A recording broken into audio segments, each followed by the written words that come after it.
Unfortunately, many schools struggle with poor indoor air quality, leading to respiratory issues like asthma and allergies. Teacher, if a child is constantly struggling to breathe or battling a nagging cough, it's going to be much harder for them to concentrate on their studies. The developing lungs of children are particularly vulnerable to the effects of air pollution. Parent improving indoor air quality in schools is about protecting the health and well-being of our most precious resource, our children. You might be surprised to learn just how many sources of indoor air pollution exist within a typical school building. Environmental scientist. One major culprit is classroom activities themselves. Think about art supplies, science experiments, and even the dust that gets kicked up from students moving around.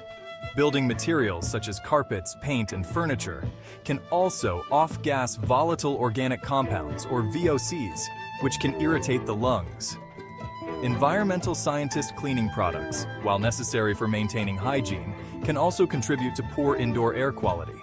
And let's not forget about the school's heating, ventilation, and air conditioning, or HVAC system. If not properly maintained, HVAC systems can become breeding grounds for mold and other allergens.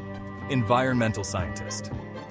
Finally, we can't ignore the impact of outdoor air pollution.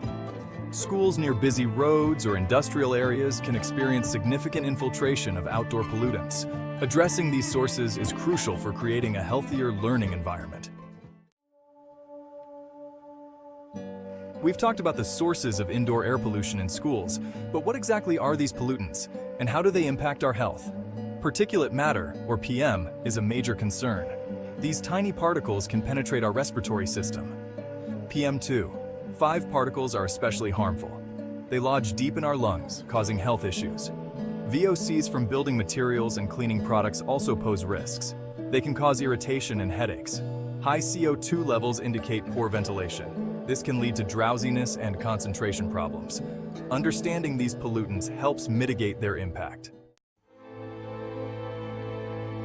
The statistics on air quality in U.S. schools are alarming. A study by the Environmental Protection Agency found that nearly 1 in 5 schools reported unsatisfactory indoor air quality. The EPA study also revealed that high levels of PM2.5 were found in a significant number of schools, particularly those located in urban areas or near major roadways. The study estimated that over 2,000 schools had PM2.5 levels that exceeded national air quality standards. These findings are deeply concerning, as we know that even short-term exposure to PM2.5 can have detrimental effects on children's health. The study also found a strong correlation between poor indoor air quality and student health complaints. Schools with higher levels of pollutants reported a significantly greater number of students experiencing respiratory problems, allergies, and asthma attacks. This underscores the urgent need for action to address this often overlooked public health crisis. Schools can implement effective strategies to improve indoor air quality and protect health. Increasing ventilation by opening windows and doors helps flush out stale air and reduce pollutants. Investing in mechanical ventilation systems can bring in fresh air and exhaust stale air. Using low VOC paints and cleaning products controls indoor air pollution sources. Policies like removing shoes at the entrance can minimize dust and allergens. Proper HVAC maintenance, like changing filters and cleaning ductwork, ensures good air quality. Educating students, staff, and parents about indoor air quality empowers them to create a healthier environment.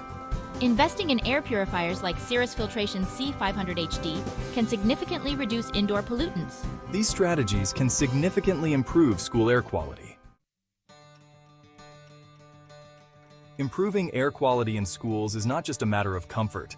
It's a critical investment in the health, well-being, and academic success of our children. Policymakers must prioritize funding for school infrastructure improvements, including upgrades to ventilation systems and the adoption of healthier building materials. School administrators can implement policies to promote good indoor air quality, such as using low VOC cleaning products and promoting green cleaning practices. Teachers can play a role by educating students about the importance of clean air and encouraging them to take action in their own classrooms and homes. Parents can advocate for healthier schools in their communities and make informed choices about the products they use in their homes. By working together, we can create healthier learning environments where all students have the opportunity to reach their full potential. Let's clear the air for a brighter, healthier future.